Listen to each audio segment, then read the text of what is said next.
겠습니다. 네, 그런데 이러한 온라인 수배는 자칫 부작용을 낳기도 합니다. 직접 피해를 입었던 당사자의 목소리 잠시 들어보겠습니다. 아니, 처음에 누구 나가니까 얼굴 팔렸다. 얼굴 다 팔렸다. 얼굴 다 팔렸다. 앞으로 내 방식대로 하겠다. 이렇게 전화가 왔어요. 그 다음 날에 뭐 이제 명예훼손의 불기사 처분 날 수 있다고 이렇게 되니까 또 죄송하다고 연락 왔다가 저 명예훼손으로 고소하고요. 고소장까지 날라와서 저는 조사도 받은 상태예요. 근데 이 사건의 피해자에 따르면 가해자가 이 온라인 수배로 인해서 자신의 얼굴이 모두 다 알려졌다. 그래서 피해를 봤다.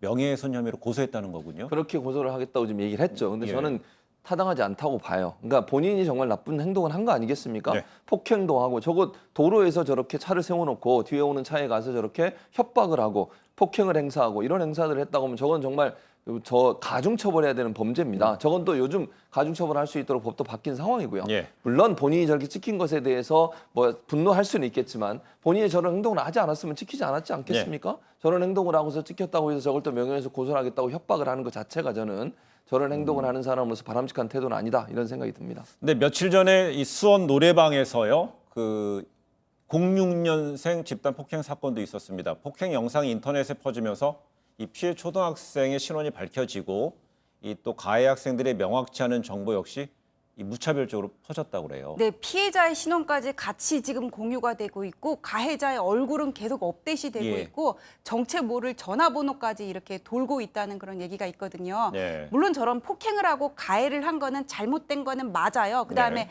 그거를 공개를 했다고 협박하는 것도 잘못된 거죠. 하지만은 잘못된 거라는 것과 이게 법적으로 문제된다는 거하고는 또 별개 문제거든요. 가해하는 어떤 현장을 뭐 찍어가지고는 공개를 했다고 해가지고는 이게 바로 또 공익이고 위법성이 조각으로 연결되는 거는 아니란 말이에요. 그렇기 네. 때문에 우리가 이런 부작용을 좀 인지를 하고 있어야 될 것 같습니다. 이게 우리가 피의자 신상 공개하는 것도 얼마나 그 까다로운 절차를 네. 거쳐요. 심의위에서 특정 강력범죄여야 되고 미성년자는 안 되고 또 어떤 가족에게 위해가 가면 안 되고 그런 것들을 고려를 하는데 내 기준에서 억울하고 당했다 뭐 그런 생각이 든다고 하더라도 이런 거를 공개하는 거는 자칫 내가 역공을 당할 수 있는 저쪽에 빌미를 주는 것밖에 안 된단 말이에요. 예. 근데 앞으로도 온라인을 통해서요 본인의 이제 피해를 호소하는 분들이 많을 것 같은데요.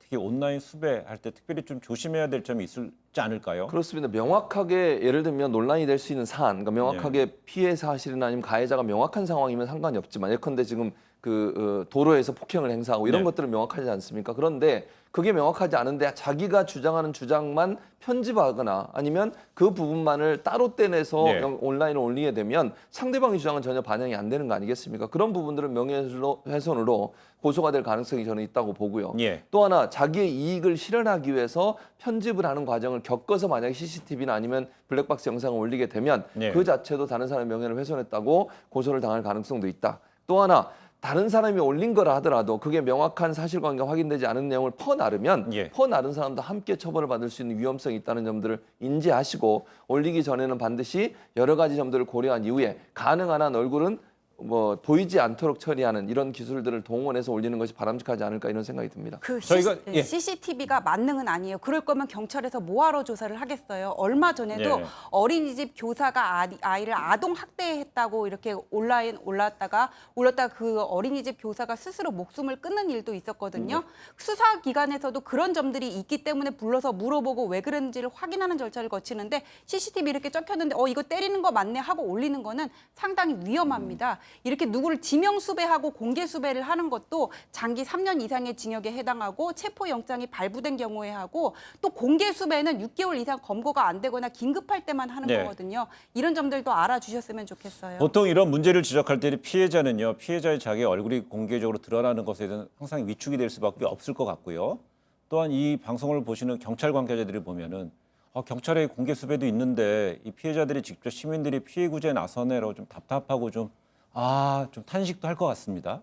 예, 그렇죠. 왜냐하면 경찰에서는 이게 엄중한 심사를 거쳐가지고는 신상을 공개하는 거에 대해서는 예. 어떤 이렇게 절차가 다 있고 그 다음에 어떤 형 이상에 해당하는 죄만 여기에 해당이 될 텐데 그냥 내가 범인을 검거하겠다는 목적으로 이렇게 다 공개를 해버리면은 그냥 일반인 차원에선 이렇게 범죄가 되지만 거기서 뭔가 오인의 가능성도 있고 자칫 2차 피해가 발생할 수도 있기 때문에 네. 이런 점은 분명히 순기능도 있지만은 조심해야 될 부분이 더 많다고 봐요. 알겠습니다.